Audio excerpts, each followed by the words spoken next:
अस्सलामुअलैकुम viewers, how are you all? Hope you all are doing great. But मैं बिल्कुल भी ठीक नहीं हूँ। रीज़न ये कि आज सुबह ही सुबह हमारे खाला यानी हमारे मेड का कॉल आ गया कि भाई वो आज नहीं आ सकती। और एज़ यू नो कि वो बहुत ज़्यादा हेल्प करती है हमारी, बहुत ही ज़्यादा हमारे काम करती हैं। और ऐसे में उनका ना आना इज़ लाइक हाथ का टूट जाना। और भाई आज ऊपर से ये कि हफ्ते भर की सब्ज़ी भी आ गई थी, हस्बैंड ने हफ्ते भर की सब्ज़ी भिजवा दी थी और उसको भी तोड़ ताड़ के सारा कुछ रखना था। और ये चलो ये सारे काम तो चलते रहते हैं, लेकिन बर्तन धोना इज़ लाइक बहुत ही बड़ा हेडेक फॉर मी।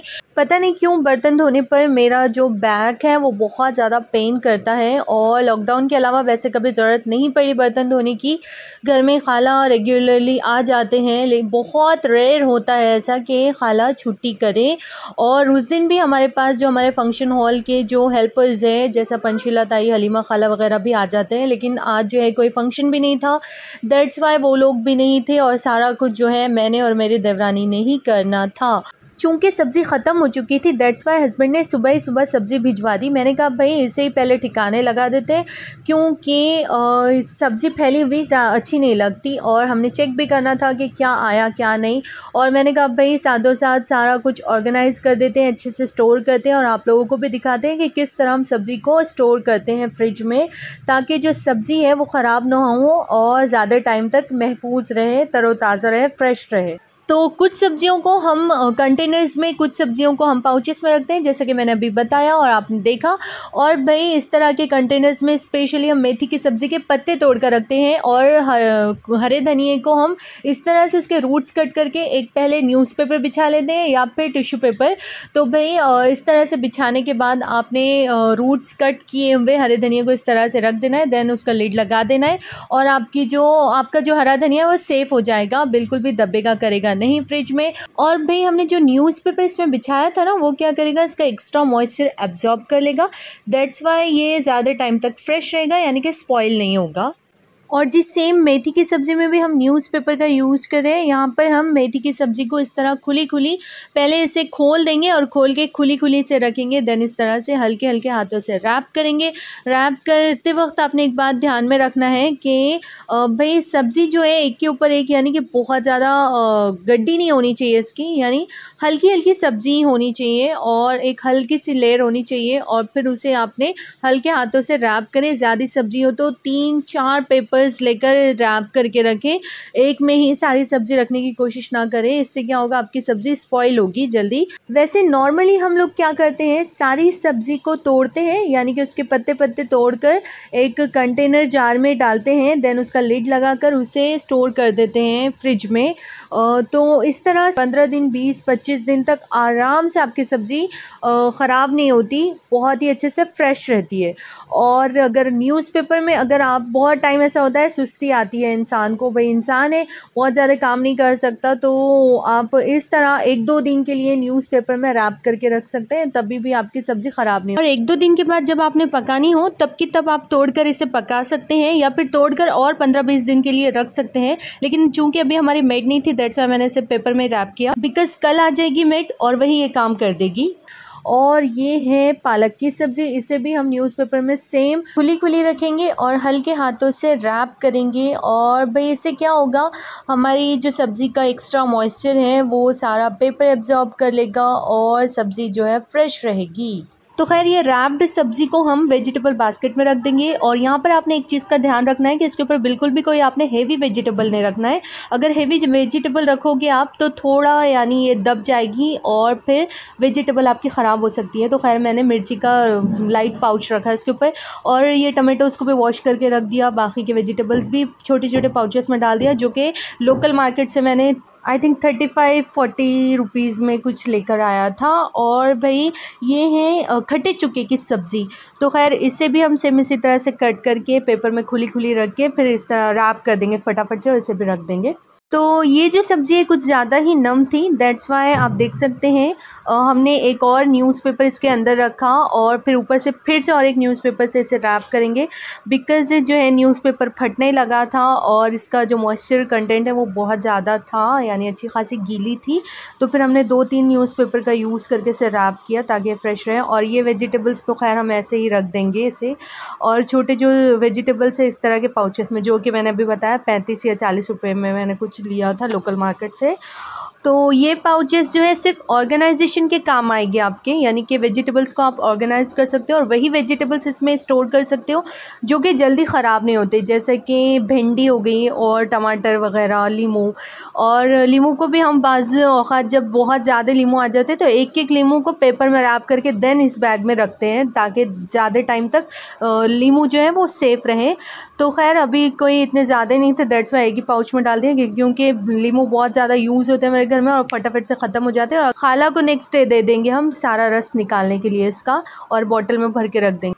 तो अल्हम्दुलिल्लाह कुछ वेजिटेबल्स को हमने कंटेनर्स में इस तरह, और भाई कुछ वेजिटेबल्स को इस तरह पाउचेस में जो कि ख़राब नहीं होते। और ये देखें कड़ी पत्ता जो कि 1 महीने से तकरीबन हमारे पास इस तरह हमने स्टोर किया हुआ है। ये एक मैं जमा रही थी तो मैंने कहा भाई आप लोगों को भी दिखा दूँ कि कड़ी पत्ते को भी आप बहुत टाइम तक रख सकते हो स्टोर करके। सिर्फ पुदीना एक चीज़ है जो कि बहुत टाइम तक सही नहीं रहता, 1-2 दिन तक ही सही रहता है, फिर उसके बाद जो है वो जल जाता है। मेरे हाथ से तो हमेशा जलता ही जलता है। तो अगर आपके पास कोई टिप होगा तो मुझे ज़रूर बताएं, बिकॉज़ मुझे पुदीने का फ्लेवर बहुत ज़्यादा पसंद है।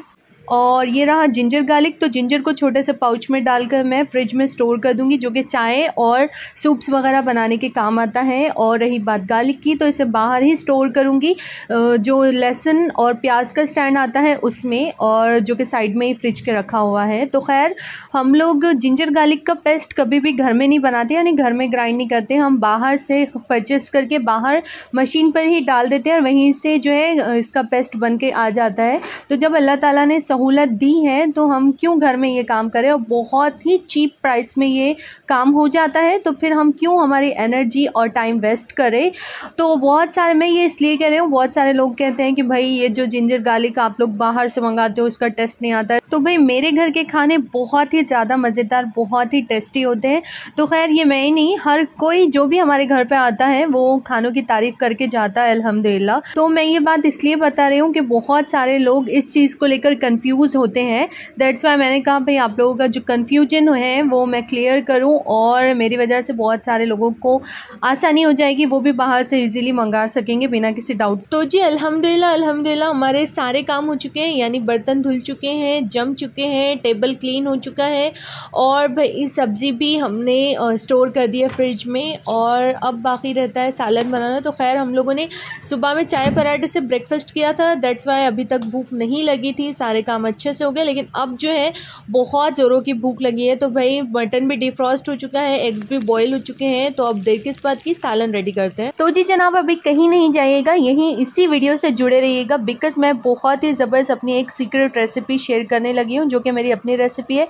तो ऐसे बहुत सारे रेसिपीज़ है जो कि मैं कुछ ना कुछ जो है जुगाड़ वगैरह करके बनाती रहती हूँ, यानी कोई भी चीज़ कुछ में भी डाल दी और जब ज़बरदस्त रेसिपी बन गई तो शेयर भी कर दिया आप लोगों के साथ। तो खैर ऐसे ही कुछ ये रेसिपी है। तो मैंने 2 रफली चॉप्ड टमेटोज़ और 2 रफली चॉप्ड अनियन लिए। पहले अनियन को थोड़ा ट्रांसल्यूसेंट होने तक फ्राई किया, फिर टमेटोज़ को जब तक कि इसकी स्किन जो है टमेटोज़ से अलग नहीं हो जाती, फिर दोनों को ठंडा किया। फ्राई करने के बाद हमने उसे ग्राइंड किया, ग्राइंड करने के बाद उसी ऑयल में जिसमें हमने टमेटोज़ और अनियन को फ्राई किया था जिंजर गार्लिक पेस्ट डाल दिया, उसे भूना। भूनने के बाद हम उसमें डालेंगे रेड चिली पाउडर, और फिर उसके बाद हम उसमें डालेंगे साथ ही गरम मसाला पाउडर या मटन मसाला पाउडर। तो मैं यहाँ पर मटन मसाला पाउडर डाल रही हूँ, जिसमें थोड़ा बहुत गरम मसाला पाउडर भी होता है, और भाई साथ ही इसमें मटन भी ऐड कर रही हूँ। तो जी मेरी फैमिली स्वीट लवर फैमिली है, यानी जितना मीठा दोगे, जितना मीठा बनाओगे सारा फिनिश हो जाएगा, और तीखा आप एक क्वार्टर प्लेट में भी दोगे तो जूं का तूं पड़ा रहेगा। तो ये सोचते हुए मुझे जो स्पाइसेस है वो ऐड करने पड़ते हैं। तो खैर दिल पे पत्थर रख के मैं थोड़े थोड़े स्पाइसेस डालती हूँ, बहुत ज़्यादा नहीं डालती हूँ, हालांकि मुझे तीखा बहुत ज़्यादा पसंद है।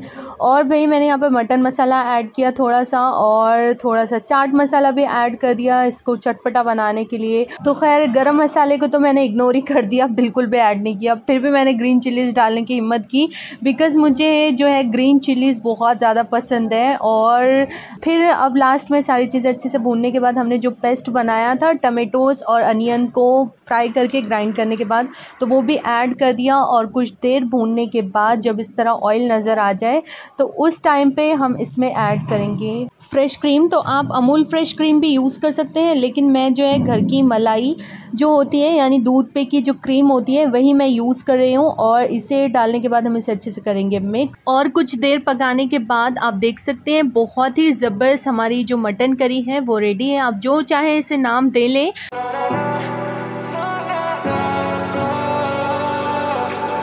Baby, can you pray tonight? तो देखा आपने कितने कम इंग्रेडिएंट्स में मैंने कितना ज़बरदस्त यानी रेस्टोरेंट स्टाइल जो है मटन मक्खनी रेडी कर लिया है। और जो भी आप नाम दे दें इसे कोई मसला नहीं है, और बस बनाएं इसी तरीके से और एंजॉय कीजिए मेरे रेसिपीज़ को। और सब्सक्राइब कीजिए मेरे चैनल को इसी तरह के ज़बरदस्त से वीडियोस देखने के लिए। और ऐसे बहुत सारे रेसिपीज़ हैं जो मेरे अपने हैं और मैं आप लोगों के साथ 1 बाय 1 शेयर करती रहूँगी। उसके लिए आपको करना होगा चैनल को सब्सक्राइब, वीडियो को लाइक, और लाइक से मुझे मिलेगा आप लोगों की तरफ से एक इंकरेजमेंट और मोटिवेशन, जिसकी मुझे बहुत ज़्यादा आजकल ज़रूरत है बिकॉज़ मेरे चैनल का मोनेटाइजेशन ऑफ हुआ है यानी सस्पेंड हो चुका है, कोई एड्स नज़र नहीं आ रहे हैं। इसके बावजूद ये आप लोगों का मोटिवेशन ही है जो कि मैं बिना किसी फ़ायदे के वीडियोज़ अपलोड कर रही हूँ। तो और हाँ, मेरे लिए दुआ ज़रूर करिएगा आप लोग कि फिर से इस चैनल का मोनेटाइजेशन ऑन हो जाए। तो यहीं पर मैं आज का ब्लॉग एंड करती हूँ। अल्लाह हाफिज़।